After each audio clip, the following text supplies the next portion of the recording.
The signal from beyond. Captain Elena Reyes stood on the bridge of the UES Artemis, staring out at the vast emptiness of deep space through the main viewport. The exploration vessel had been mapping the outer reaches of the TAS-CD system for the past 3 months, cataloging potential mining sites and habitable worlds for Earth's ever-expanding colonization efforts. It was routine work, important, but hardly the stuff of legend. "Captain, I'm picking up something unusual," Lieutenant Kai Chen called from his communication station.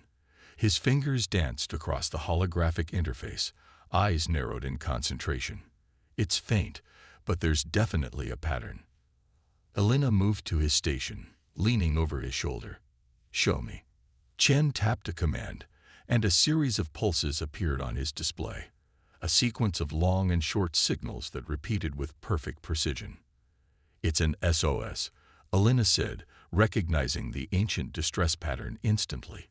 "Where's it coming from?" "That's the strange part," Chen replied.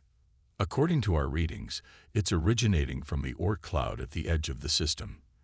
There's nothing out there, no registered ships, no outposts, nothing." Commander David Okafor, the Artemis's XO, joined them at the communication station. "Could be a malfunctioning beacon from an old exploration mission," he suggested, "or space junk tumbling through the void, broadcasting randomly." "This isn't random," Chen insisted. "The signal is too precise, too deliberate, and there's something else." He adjusted several settings, and a new data stream appeared. "The carrier wave uses quantum entanglement principles we've only theorized about. Whoever sent this is using technology far beyond our own."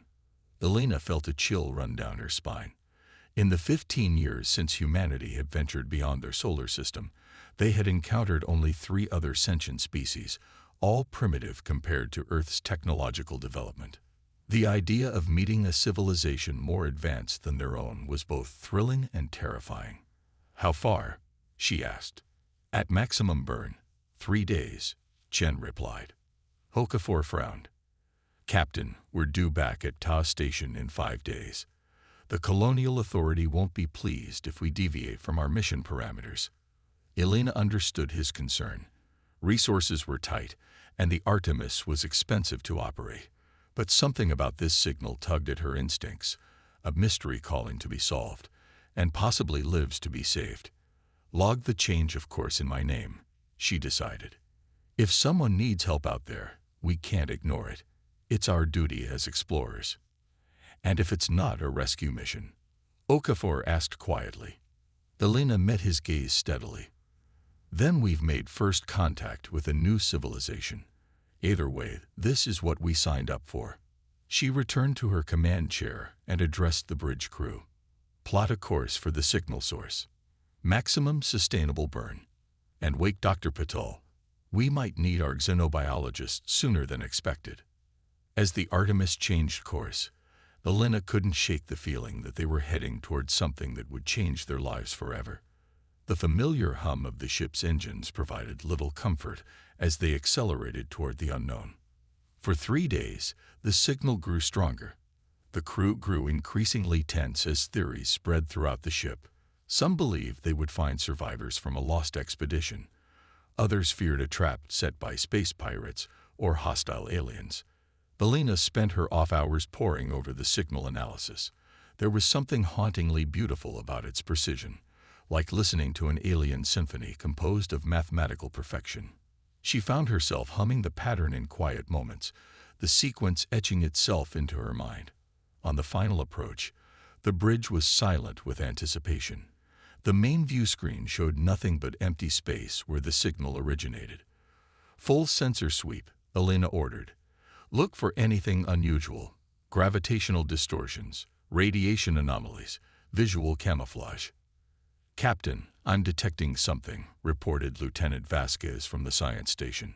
"A small object, approximately 2 kilometers off our starboard bow. Mass readings are inconsistent with its size." On screen. The view screen shifted to reveal what appeared to be a small vessel. Unlike the utilitarian designs of human ships, this craft resembled a work of art. an elongated teardrop of iridescent material that seemed to shift colors as they watched. Parts of its hull were transparent, revealing intricate patterns of light flowing beneath the surface. "Life signs?" Elena asked. Dr. Nadia Patel, who had joined them on the bridge, studied the biometric readings. "There's something aboard, but these readings, they're like nothing I've ever seen. If it's alive, it's operating on biological principles we don't understand." Elena made her decision quickly. "Prepare a boarding team. Full environmental protocols. Commander Okafor, you're with me. Dr. Patel, we'll need your expertise. Lieutenant Vasquez, you have the bridge." 30 minutes later, Elena led her team across the void separating the two vessels. Up close, the alien ship was even more beautiful. Its hull material appeared almost liquid, rippling with colors that responded to their presence. They found an entrance, a circular opening that dilated as they approached, like the pupil of a giant eye. Inside, the corridors were curved and organic, illuminated by bioluminescent strips that pulsed gently. The air was breathable according to their sensors, but none of them removed their helmets. "It's like being inside a living organism," Patel whispered, scanning everything they passed. They followed the life signs to what appeared to be the ship's central chamber. Suspended in a translucent pod at the center was the vessel's lone occupant. The alien was humanoid, but clearly not human. Its body was tall and slender with 4 arms that ended in 7-fingered hands. Its skin was pearlescent white, covered in geometric patterns that glowed softly. What struck Elena most was its face. Delicate features arranged around 3 large eyes that swirled with colors like liquid galaxies. As they approached, those eyes opened, focusing on them with unmistakable intelligence. Elena stepped forward cautiously. "We received your distress signal. We're here to help." The alien didn't speak, but Elena suddenly felt words forming directly in her mind. "You should not have come." Dr. Patel gasped. "Telepathy. It's communicating through thought transference. I am Vexilla, the last of the luminary. They hunt me. They hunt us all." "Who's hunting you?" Elena asked aloud. "Why did you send the distress signal?" Instead of answering, the alien raised one hand, revealing a crystalline device embedded in its palm. "I needed a beacon, something they would notice. Forgive me." Before anyone could react, the alien pressed the device against the transparent pod. Energy surged through the ship, and the walls began to pulse with increasing intensity. "What have you done?" Okafor demanded, raising his weapon instinctively. "I have summoned them to you. To test you. As they tested us." Elena felt cold dread washing over her. Everyone back to the Artemis. Now. The team scrambled back through the alien vessel's corridors as the entire structure began to vibrate. Behind them, Vexalla's voice echoed one last time in their minds. "If you survive, we may yet have allies against the darkness. If not, you were never meant to exist among the stars." They reached the Artemis just as space itself seemed to tear open around them. What looked like rifts in reality appeared, vertical slashes of utter blackness ringed with crackling energy. Multiple spatial anomalies detected, Vasquez reported as Elena rushed to the bridge. "There's some form of artificial wormholes.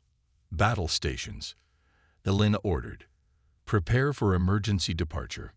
Before the Artemis could power its engines, massive shapes began emerging from the rifts.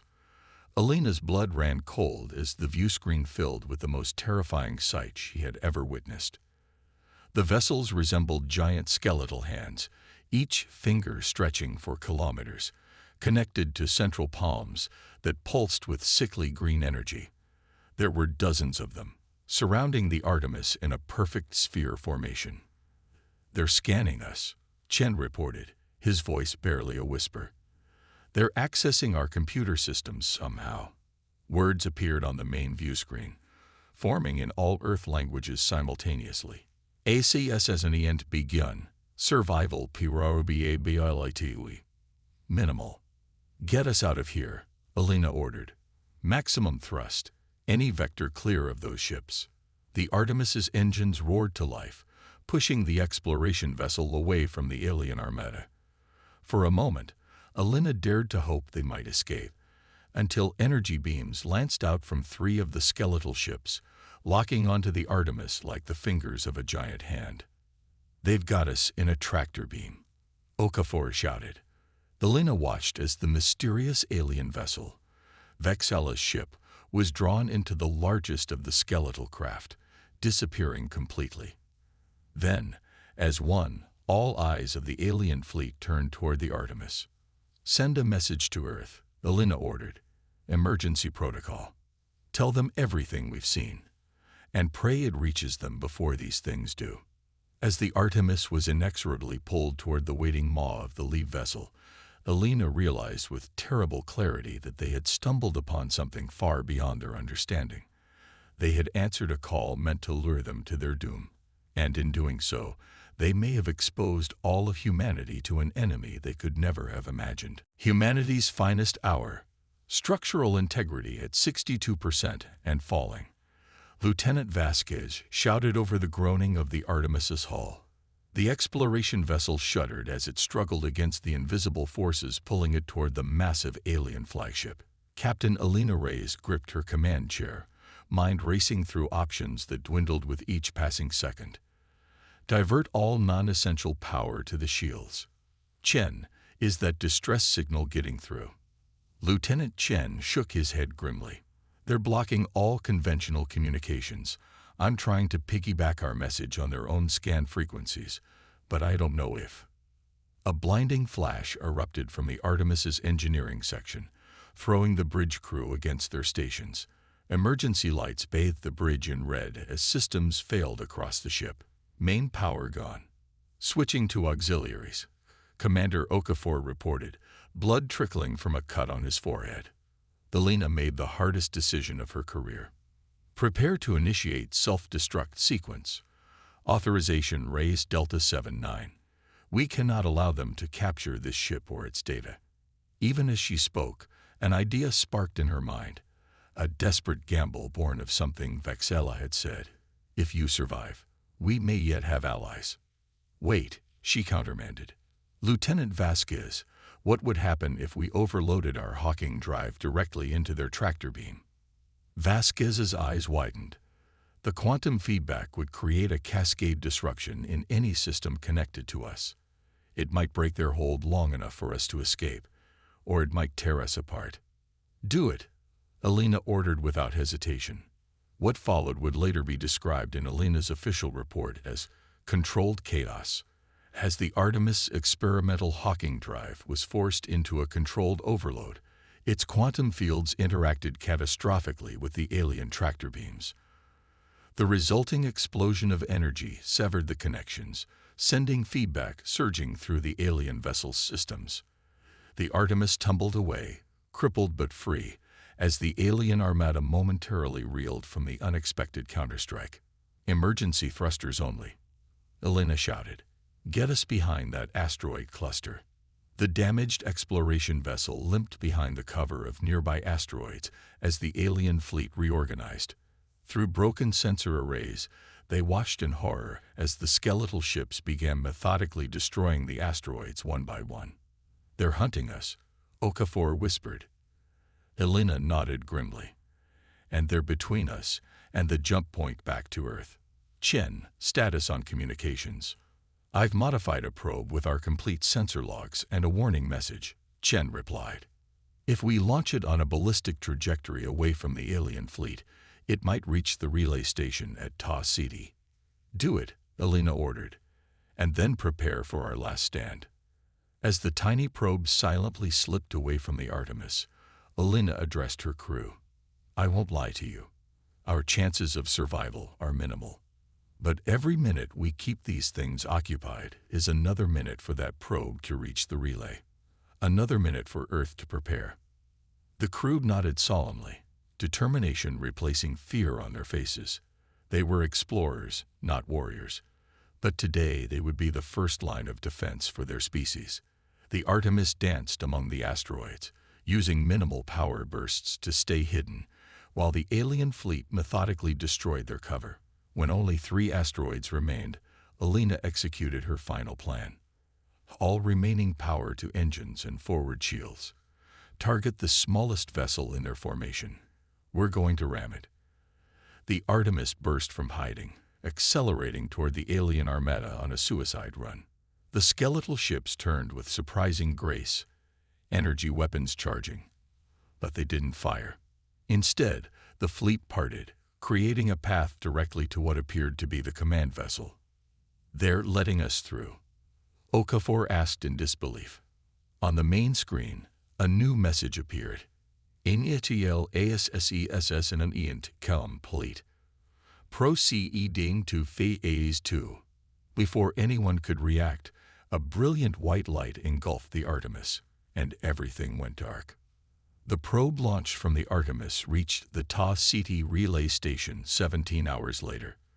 Within minutes, its urgent warning was transmitted to Earth's Unified Defense Command. Admiral Weizong stared at the footage from the Artemis in stunned silence as it played in the UDC's crisis center beneath the Rocky Mountains. When it ended, the room remained deathly quiet. "Analysis," he finally asked. General Diana Mbeki, head of Xenological Defense, stepped forward. "The technology demonstrated by these vessels exceeds our own by at least several centuries. Their method of faster-than-light travel appears to involve creating temporary wormholes rather than conventional jump drives. And they clearly possess advanced energy weapons, tractor technology, and scanning capabilities that penetrated our strongest encryption in seconds. Timeline until they reach Earth. If they maintain the course and speed observed in the Artemis footage, and assuming they use conventional propulsion between jumps, we have approximately 7 days before they reach our outer defenses." Admiral Zhang nodded grimly. "Then we have 7 days to prepare for a war we cannot win through conventional means." Recommendations. What followed was the greatest mobilization in human history. Every ship capable of combat was recalled to the Sol system. Colonial outposts were evacuated. The quantum network broadcast the threat to every human settlement across 12 star systems. Earth itself became a fortress, with orbital platforms hastily retrofitted with experimental weapons. Scientists worked around the clock, analyzing the Artemis footage for any weakness in the alien technology. It was Dr. Nadia Patel, the only survivor of the Artemis, rescued from an escape pod at the edge of the Ta City system, who provided the crucial insight. "They're testing us," she told the UDC Council, still weak from her ordeal. "Vexala said they test civilizations. What if this isn't an invasion, but an evaluation? A species judging whether we deserve to exist." This perspective shifted humanity's approach. Instead of preparing only for war, they began preparing to demonstrate their worth as a species. When the alien fleet arrived at the edge of the Sol system, they found not just a defensive line of warships, but a transmission, broadcasting on the same frequencies used by the alien vessels themselves. It contained Earth's history, art, scientific achievements, and a simple message: we wish to understand. For 3 tense days, the alien fleet remained motionless at the edge of the system. Then, a single vessel detached from the formation and approached Earth's defensive line. Admiral Zhang stood on the bridge of the UDS Sentinel, watching the massive ship approach. "Hold fire unless fired upon," he ordered. "Let's see what they want." The alien vessel stopped just beyond weapons range. A transmission came through, not words this time, but a series of images. The Artemis. Captain Reyes. The moment they had overloaded their drive to escape the tractor beam. Then came words. "Resource fullness noted. Courage acknowledged. Potential recognized." A small shuttle emerged from the massive alien ship, approaching the Sentinel. When it docked, the airlock opened to reveal Captain Alina Reyes, alive and unharmed, accompanied by the alien Vexala. "Admiral," Alina said, saluting weakly, "I believe we have a lot to discuss." In the days that followed, humanity learned the truth. The entities they had encountered called themselves the Arbiters, an ancient race that traveled the galaxy testing emerging civilizations. Those that demonstrated intelligence, courage, and ethical potential were welcomed into a loose confederation of species. Those that failed were deemed too dangerous to allow into the galactic community and were removed. The luminary, Vex Alice people, had nearly been exterminated after failing their test centuries ago. Only a handful survived, preserved by the Arbiters as a reminder and as assistants in evaluating other species. Your Captain Reyes impressed us, Vexilla explained to the UDC Council. When faced with superior force, she chose neither surrender nor meaningless sacrifice, but innovation. She found a third path. This is rare among developing species. So the SOS signal, the attack on the Artemis, it was all a test? Admiral Zhang asked. The first of many, Vexilla replied. The cosmos is filled with dangers far greater than the Arbiters. Only species with the right combination of traits survive. You have earned your chance. As the alien fleet departed from the Sol system, they left behind knowledge, carefully measured gifts of technology, and star charts marking safe territories for human expansion. They also left a warning. The tests would continue, in different forms, at unpredictable times. Humanity had passed its first great trial among the stars. They had answered an SOS and found not just danger, but their place in a vastly larger community. The signal that had summoned death had, in the end, delivered life. Captain Alina Reyes stood at the observation deck of the newly commissioned UES Horizon, staring out at the stars that now held both promise and peril in equal measure.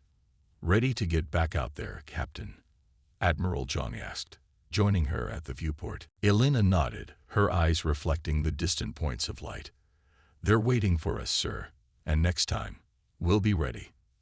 As the Horizon prepared to depart on its mission, to establish formal diplomatic relations with the Arbiters' Confederation, Alina couldn't help but smile at the irony. An SOS had summoned the galaxy's most deadly fleet to humanity's doorstep, and in surviving that encounter, they had gained the greatest gift of all, a future among the stars.